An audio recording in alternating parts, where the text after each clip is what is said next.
Hello, Grace, and welcome back to Cover to Cover. Today is April 30th, and we are covering 2 Samuel, second half of chapter 19, all the way through to 2 Samuel 22. We'll also include Psalm 7 and 1 Chronicles chapter 20, verses 4 through 8. The revolt of Absalom is over, and David makes this lengthy return to Jerusalem throughout all of chapter 19. In this chapter, he is greeted by various characters, and the story is not just a random collection of events and people. These stories and interactions are working together to draw a picture of David's character and the character of the nation that he will rule subsequent to his fall and restoration. In today's reading, the first person we encounter is Barzillai. And you may recall that he was the one who gave David provisions on his way fleeing from Jerusalem. It was Barzillai's generosity that probably provoked David to write Psalm 3. David invites Barzillai to join him back in Jerusalem, and Barzillai declines, saying, "I can't hear anymore, and I can't taste food anymore. You go, and I'm just happy that the king is back." And so we see somebody who is generous and does not appear in this context to have any ulterior motivation. The chapter closes with what looks to us modern readers like some sort of meaningless, pithy squabble between the nation of Judah, or the tribes of Judah, and the rest of Israel.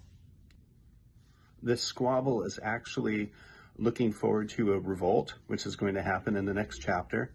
And it's also anticipating the civil war that's going to break out after Solomon's reign.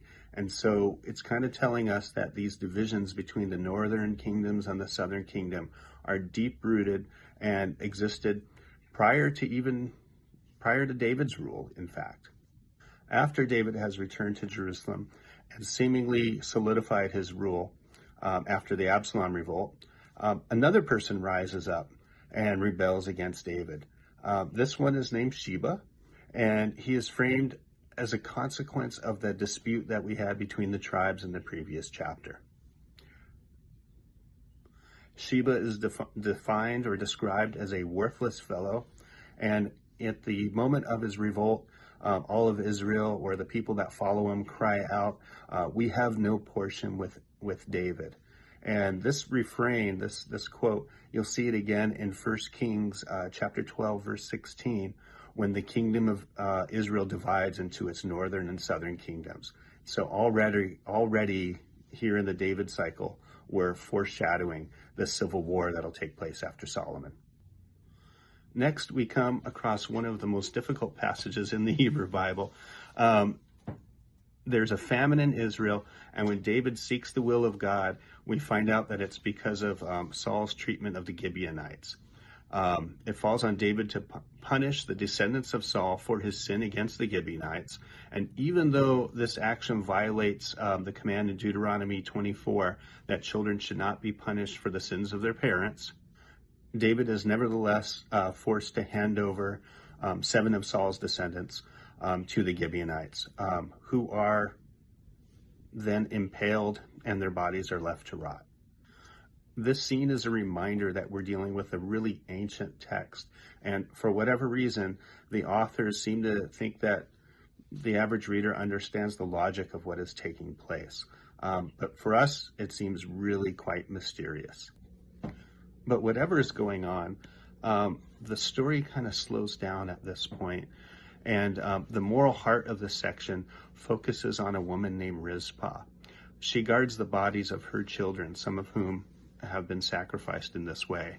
And she's there holding vigil over their bodies for what seems to be as long as 6 months. During that time, she doesn't allow wild beasts to desecrate the bodies, and she keeps the carrion birds away from them.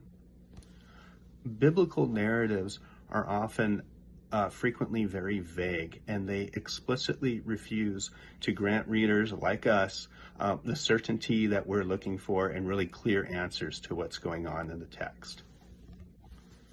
And so this story is itself one of those instances where it seems like the intent of the author is for us to be unsettled and to sit with this kind of dramatic tension, and to maybe not even really clearly understand what is taking place.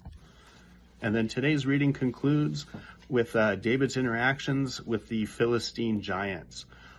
Keep in mind that everything from 2 Samuel 7 all the way to 2 Samuel 21 is almost entirely omitted in Chronicles.